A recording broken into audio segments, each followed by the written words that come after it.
Jemi në studio për sëri, vazhdojmë të jemi live, jemi në Villa 24 dhe nga kuzhina tani do të flasim për shëndet, pa diskutim atë shëndetin që ne na vjen nga mënyra e duhur e të ushqyerit. Mjafton të themi ëmbëlsues dhe ka përshtypje që automatikisht gjëja e parë që na shkon në mendje, sidomos vitet e fundit që na është folur kaq shumë për sheqerin, është ideja se duhet ta shkëputim totalisht sa më shumë të jetë e mundur.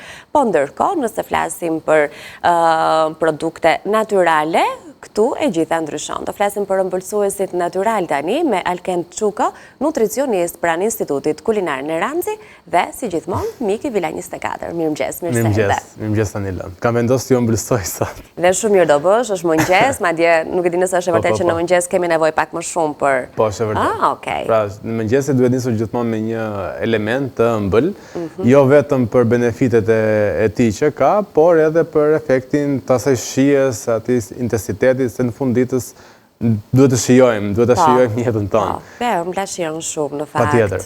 Dhe në fakt ne e kemi bërë këtë sheqerin si një produkt që duhet ta vendosim në listën e zezë dhe është, le të themi, armiku i përbetuar i dietave moderne tashmë të këtyre viteve. Zero sheqer gjithandej, zero sheqer.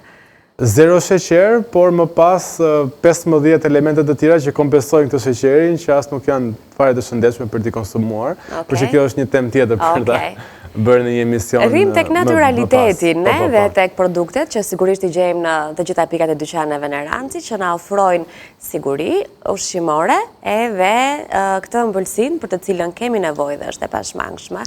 Dhe jo më kot kam përzgjedhur, le të themi, produkte të tilla, produkte të ëmbla, por jo domosdoshmërisht për t'u ndier në faj që përmbajnë sheqer, sepse fakti që përmbajnë sheqer zë të thotë se nuk duhet i konsumojmë. Nëse ne flasim për produkte të ndryshme ushqimore, si supozojmë reçelnat e ndryshëm, që unë kam përzgjedhur në fakt të marr. Po, mund të marrim njërin prej tyre, ajo është qershia. Reçelin e qershis, reçelin e lulës, trydhes, edhe të mjedrës. Mjedra. Po. Pra, të mbaj këto të dyja sepse në esencë recel. Vetëm fruti ndryshon, patjetër që frutin nga fruti ka diferenca të vogla, por në përmbajtjen e tyre kanë sheqerin, kanë vitaminat, kanë fibrat, kanë dhe ato ngjyrat që vinë si pasojë antioksidantëve të ndryshëm. Atëherë, let's see, po mbaj vetëm reçelin e ulës trydhes në dorë. Okej, dhe dy të tjerat i kemi këtu mbi tryez. Po. Atëherë, reçeli i ulës trydhes, nëse ne e konsumojmë, pikë së pari është një reçel i cili bën pjesë në traditën tonë. Kush nuk është ai i cili në mëngjes e zgjuar dhe mamaja vetë ka bërë një fet buke të thekur me gjalpë dhe reçel dhe nuk e ka shijuar asnjëherë. Kështu që është një nga ato produkte të traditës tonë dhe realisht ka vlerë ushqyese, pavarësisht se këto vinë në produkte të tilla të konservuara dhe konservimi në fakt i këtij paketimi bëhet fjalë, po nënkupton faktin që reçeli pasi është zier është vendosur në një vazo qelçi dhe është sterilizuar në mënyrë që të jetë hermetikisht e mbyllur, por edhe mos të ketë kontaminant të jashtëm dhe të ketë një jetëgjatësi më të madhe. Mund të mendohet ndonjëherë që paketimet e tilla apo produktet e tilla të industrisë, duke qenë se trajtohen termikisht dhe ka kontakt me temperaturën, të gjitha ato elemente përkatëse degradohen, pa diskutim që kjo është e vërtet, pra nuk mund ta përgënjeshtrojmë, por ama një pjesë e mirë e tyre mbahen, sepse jo detyrimisht të gjitha shkatrohen. Dhe kur flasim për reçelin e ulës trydhes, ulës trydhja në fakt përveç faktit që është ëmbël, ajo ka dhe një element tjetër që është vitamina C. Nuk njihet shumë për vitaminën C, sepse zakonisht ne vitaminën C atribojmë me portokallin. Me agrumet, po. Ose edhe me specin e kuq që herët e fundit ne kemi përfolur, por edhe ulës trydhja është një frut goxha i pasur me vitaminën C. Edhe pse e ndjeshme ndaj temperaturave, kjo përsëri arrin që të mbetet në një sasi të konsiderueshme edhe pas trajtimit termik të reçelit dhe ulës trydhes. Dhe në fakt dua të bëj edhe një krahasim të vogël, apo në fakt një detaj të rëndësishëm, sepse kur flasim për produkte të tilla ne i marrim në raftet e marketit dhe në dyqanet e Ranzi Organic Market kanë fakt alternativa të ndryshme të reçelit, pra unë kam përzgjedhur vetëm ulës trydhe, qershi edhe mjedër, por kemi edhe kumbull, edhe kajsi, edhe reçel i cili është goxha, e harrova emrin e frutit, fiku. Fiku. Po. Reçel fiku. dhe alternativat të ndryshme dhe pra opsionet nga më të ndryshmet. Por, në esencë, fruti që është brenda, ai bën gjithë diferencën. Sepse me vërtet mund të gjejmë forma të ndryshme apo çmime të ndryshme dhe cilësi të ndryshme në market, por nga mund të dallojmë neve një produkt i cili në pamje të parë e shohim një lloj, me një produkt që është i mirë apo nuk është i mirë. Nga e dallojmë? Nga etiketa apo s'ka lidhje? Nga etiketa patjetër, por edhe nga markat të cilat përzgjedhen. Neranzi gjithmonë mundohet që të zgjedhë markat më prestigjioze, ato të cilat nuk bëjnë kompromis me cilësinë, sepse kur bëhet fjalë për reçelin e frutave, gjithmonë ka vend për abuzime. Dhe në këtë rast, marka të tilla siç dhe Santa Rosa, e cila ndodhet në të gjitha pikët e dyqaneve Neranzi Organic Market, është, ajo nuk përzgjedh asnjëherë frutat të cilat janë të prishura. Por, gjithmonë, reçeli realizohet me frutat të cilat kanë arritur pikun e tyre klimaterik, ku është edhe momenti ku fruti arrin ato vlerat ushqyese më të larta, ato aromat më intensive, ato ngjyrën më intensive dhe kështu marrim një produkt cilësor. Dhe jemi të sigurt që mund ta konsumojmë edhe pa frikë, dhe pse ka sheqer dhe mos ta bëjmë armiken të përditshmërisë tonë.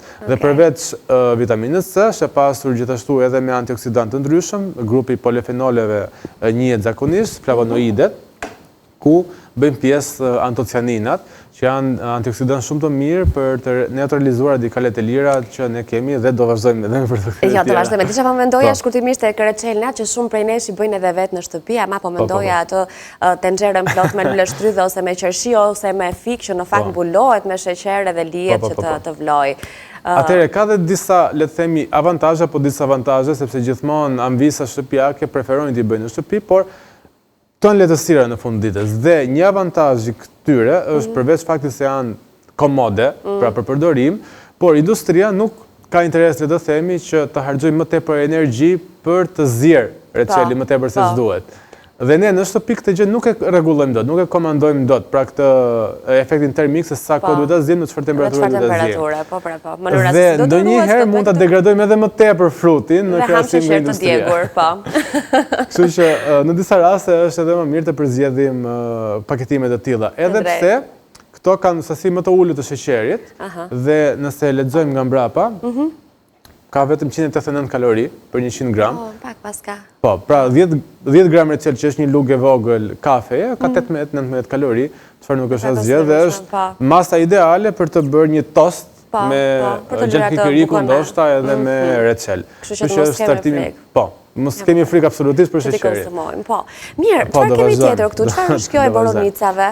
Atëherë, Neranzi, përveç paketimeve të cilat njihen për sektorin familjar, por ne operojmë edhe në sektorin Horeca. Patjetër, po. Atëherë, edhe pse ky paketim është një shurup në fakt, shurup boronice, i cili përdoret zakonisht për koktejle në sektorin Horeca, në për beach bare të ndryshme apo bare të ndryshme, unë e përzgjodha sepse e pasi një produkt të arsyeshëm, i cili realisht mund të përdoret edhe nga ambisat e shtëpisë.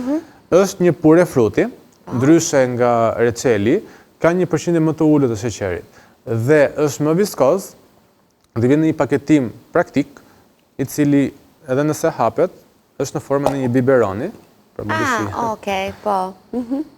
Pra, mjafton thjesht të hapim shiritin e sigurisë, hapim dhe kapakun, dhe më pas mund të shtypim si një formë biberoni. Dhe ajo nxjerrë shurupe.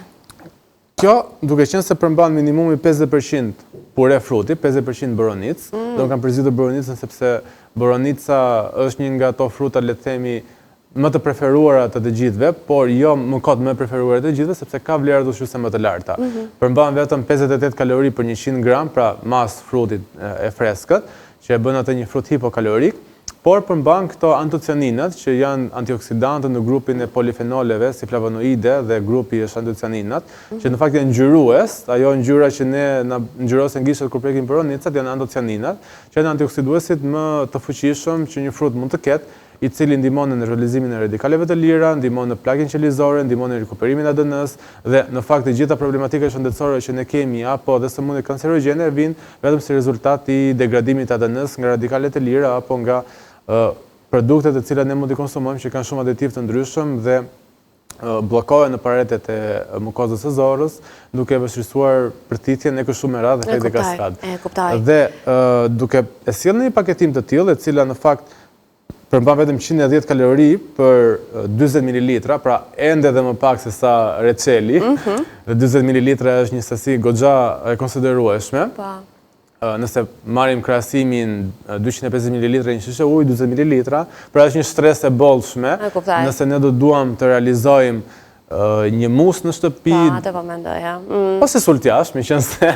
Vërtet të shkon me boronicet? Pra, një sultjash në kushte shtëpiake, i cili është goxha i shëndetshëm, mund ta kombinojmë sipër si një topping, mund ta përdorim puren e frutave nga ODK, dhe bëjmë një kombinim të lezetshëm. Apo këto bollsat e mëngjesit me kos, me tërshër, përsëri mund të shtojmë pak pure fruti, apo budinqet e ndryshme, gjithashtu edhe kek mund të bëjmë me puren e boronicës, pra në vend të përdorim direkt frutin i cili dhe mund të na prishet, mund të përdorim dhe puren me një herë për të dhënë dhe atë idenë e shiritave të ndryshme të ngjyrave, por edhe blerët ushqyese njëkohësisht. Edhe ëmbëlsinë në të njëjtën kohë. Po, edhe ëmbëlsinë në të njëjtën kohë, po. Përveç faktit sepse boronica ka një sasi të sheqerit në vetvete, si çdo frut e ka, fruktoza, por që është në nivele shumë të ulta në këtë paketim, edhe pse sektorit Horeca, që në fakt është goxha e preferuar nga bizneset të ndryshme, është një paketim goxha praktik edhe për familjarët, sepse mbyllet, pra është kapaku i cili mbyllet përsëri dhe kapaku i jashtëm për kontaminantët të cilët ndodhen në ajër, dhe mund të rezistojë goxha gjatë dhe në frigorifer. Kështu që sa herë të kemi nevojë të bëjmë një ëmbëlsirë në një ide, mund ta përdorim. Mirë, ecim tani në këtë minutazh të fundit, po, dhe kam përshtypjen që kemi edhe marrë si grupazhe në fakt, po. Prandaj kemi marrë dhe pak shtruar.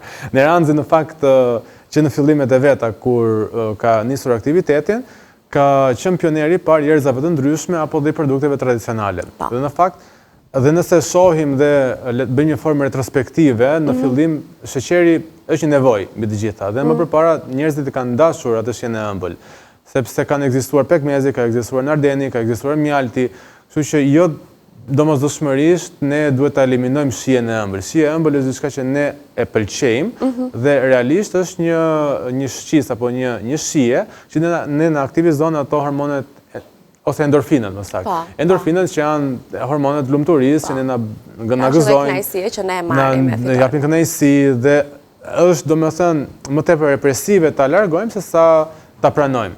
Nëse ne e largojmë këtë nga jeta jonë, atëherë mund të kemi dhe strese të ndryshme apo depresione të ndryshme. Dhe prandaj në Ranzi ka sjell gjithmonë alternativa nga më të ndryshme, si pekmez dhe narden. Unë në fakt do flas fillimisht për nardenin. I cili është një shurup, është një produkt goxha i vjetër në tradit dhe zakonisht dedikohet vetëm kumbullës. Nardeni, pa diskutim që mund të bëhet edhe nga frutat të tjerë, por në mënyrë autentike i rezervohet vetëm kumbullës dhe në fakt është përdorur qoftë si ëmbëlsues për produkte të ndryshme apo pjata të ndryshme, por si një, le të themi, alternativë e shkëlqyer për të luftuar kapsllëkun.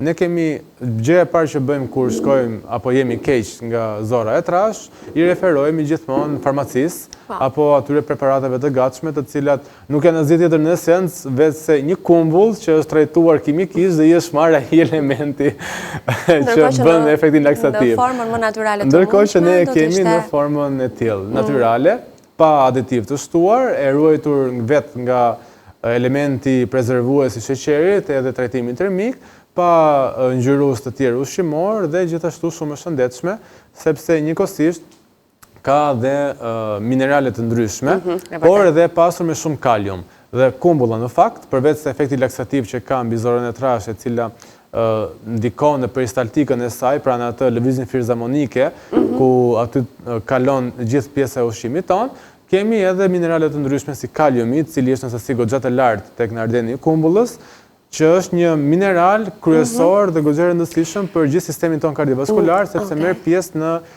pompën natrium-kalium, që është pjesa shkëmbyese, le të themi, ajo porta me një bodyguard që do thotë ti do kalosh, ti do të kalosh për lëndët ushqyese. Me një fjali të fundit dua të më përmbledhësh pekmezin. Atëherë, pekmezi po ashtu është një formë koncentrati fruti, një frut i pjekur edhe i zier, i cili më pas largohet përqindja më e madhe e ujit për të arritur një teksturë dhe viskozitet të caktuar, e cila përdoret për ngjyrime të ndryshme, për shije të ndryshme, për ëmbëlsi, por edhe për vlerat ushqyese, sepse zakonisht pekmezi ne atribojmë me shtimin e gjakut në sistemin tonë, por jo drejt për drejt gjak, por duke qenë se janë të pasur me hekur, janë të pasur me mangan, janë të pasur me mineralet të ndryshme, kontribojnë në shtimin e rruzave të kuqe të gjakut, që sidomos dhe për ata që kanë probleme me anemin, janë një zgjidhje shumë e mirë.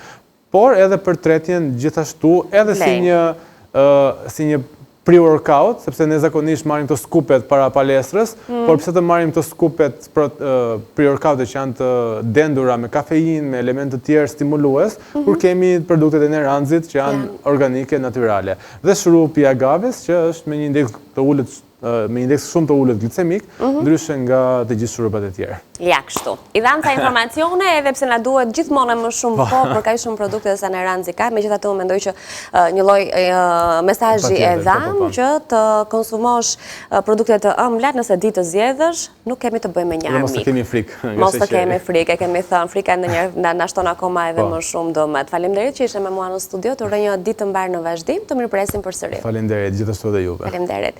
Shkojmë në publicitet tani, do të rikthehemi përsëri.